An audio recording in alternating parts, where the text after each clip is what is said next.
Félicitations. Merci. Vraiment, on est très heureux pour toi, on est fiers d'avoir vraiment toutes ces récompenses pour toi. En effet, les Embrunais peuvent être fiers de la maison La Morlette. Elle vient d'obtenir 2 médailles au concours de charcuterie au Salon de l'Agriculture. Une médaille d'argent pour son fuseau et une médaille d'or pour son petit saucisson Barcelot. Ouais, tout à fait. Donc là, on a notre rosette, hein, ce que nous on appelle ici le fuseau, donc qui a fait donc la médaille d'argent. Donc ça, c'est un produit qui est destiné à être tranché, hein, qui va beaucoup dans les restaurants, qui va beaucoup dans les épiceries et qu'on retrouve, je dirais, chez les bouchers également.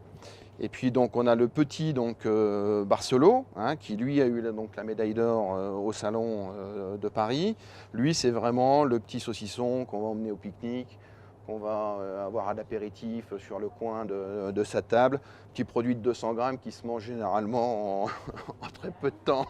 En très peu de temps, une soirée, généralement celui-là il disparaît. Alors Laurent, qu'est-ce qui fait la différence, ce saucisson en fait? Alors, au niveau du saucisson, c'est vrai qu'au niveau donc, du produit, déjà, donc, on travaille déjà une matière première qui est uniquement qu'une matière première française. Et on travaille essentiellement, du moins on travaille uniquement avec du muscle. Donc, c'est-à-dire donc, dessus, on va avoir donc, du jambon et également donc, de la poitrine. On travaille également uniquement sur le gras naturel du cochon. Donc, qui fait qu'on n'apporte pas donc, de gras supplémentaires. On est sur un produit aujourd'hui qui est un produit relativement maigre. Il faut savoir que ce qui fait la qualité d'un saucisson, c'est effectivement le maigre qu'on va donc y incorporer. Puisque le gras, lui, ne sèche pas. Hein. Donc voilà, donc on a un produit donc, qui est relativement homogène donc, de ce côté-là.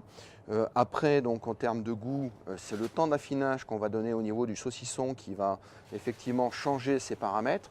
Et tout le secret réside dans cette pièce où s'effectue l'affinage. Laurent La Morlette nous délivre quelques indices de la réussite de tels produits. Alors ici, on a la chance, c'est qu'on est sur effectivement un séchoir qui est ensemencé de façon naturelle.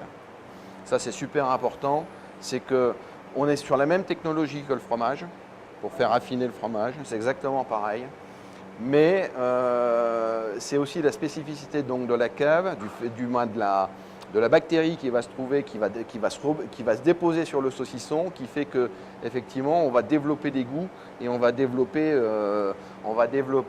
véritablement une spécificité au niveau donc, du produit. Sur les temps d'affinage au niveau donc, du petit pur porc, donc celui-là qui a fait la médaille d'or, on est donc sur un temps d'affinage environ donc, de 4 semaines, 3 semaines, 4 semaines. Et concernant donc, le fuseau, c'est-à-dire donc, la rosette, qui a fait la médaille d'argent, on est sur un affinage de 1 mois et demi à 2 mois. Voilà, c'est beaucoup plus long.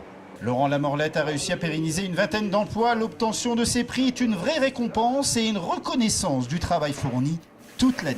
Donc c'est une récompense véritablement pour les équipes, ça remotive effectivement donc, notre personnel, ça les met en avant, ça met en avant donc l'entreprise. Pour nous, on considère généralement que c'est 30% donc, de ventes supplémentaires en produits donc, de charcuterie. C'est une reconnaissance aussi hein, de tout et chacun. Du travail qu'on peut faire tout au long de l'année, hein, que ce soit dans nos viandes ou dans nos charcuteries, toujours essayer de viser l'excellence. Il y a d'ailleurs une histoire entre la charcuterie embrunaise et la charcuterie marseillaise, puisque de nombreux Embrunais sont partis à Marseille, en tout cas les gens du département, Le Queyras, Châteauroux, Embrun, Crau. Une partie de la population est partie s'expatrier à Marseille il y a assez longtemps, de façon à développer l'activité charcutière. Du coup, ce savoir-faire est revenu progressivement ici et aujourd'hui, on a gagné en compétitivité, en savoir-faire.